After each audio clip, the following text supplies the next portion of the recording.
Macam mana kita nak hadapi orang yang rasa dia selalu betul? Kita kena buat bodoh, diam dan move on. Di mana apa yang dia cakap dengan kita tu, kita tak perlu bersetuju pun dengan pendapat dia, walaupun kita tak minta pun pendapat dia. So tak perlu setuju. Kalau dia masih berdegil dan marah kita, kenapa kita tak ikut cakap dia, cakap aku tak minta pendapat pun, kan? Bukan satu dosa.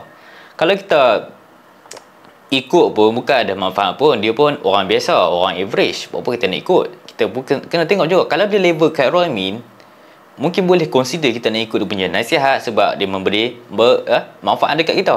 Dia bagi kat kita kekayaan. Tak kisah ada kekayaan dari segi duit, fizikal ataupun mental, okey? Kalau dia level kedai kopi, sembang tepi jalan, apa haram jadah tak dapat apa, jangan ikut.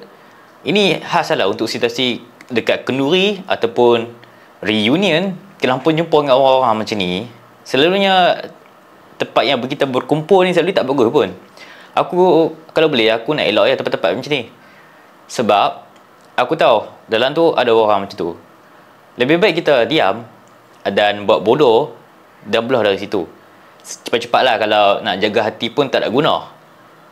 Tapi nak jaga hati, tengok juga. Kalau kita pandai jaga hati, sebenarnya ada kelebihan juga. Di mana dari segi bisnes kita ada niat yang baiklah, kita nak jaga kita punya income. Kita kena buat baik dekat orang supaya kita dapat trust. Itu antaranya. Kalau kita tak mau buat baik, masalah juga ke depan nanti, jangka panjang.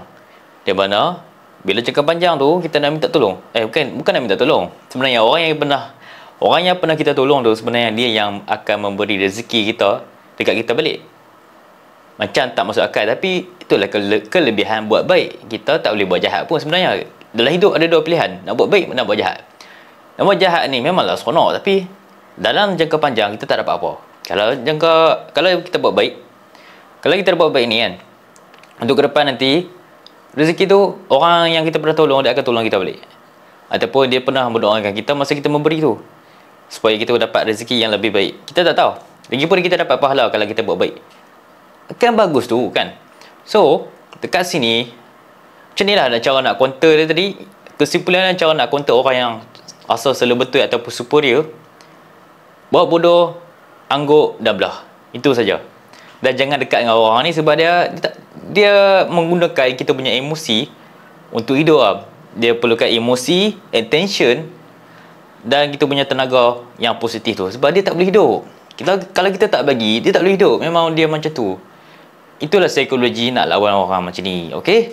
So kalau tak ada apa-apa, aku ada jual ebook tentang kewangan dan kesihatan mental, atau tentang brain fog, otak kabur tu, dan macam mana kita nak hadapi benda tu. Ada je ebook dekat link in bio ataupun link di bawah ni. So kalau tak apa-apa, share dekat kawan-kawan kalau rasa video ni function dan berguna untuk masyarakat kita nanti. Kalau tak ada apa-apa, okay, let's go.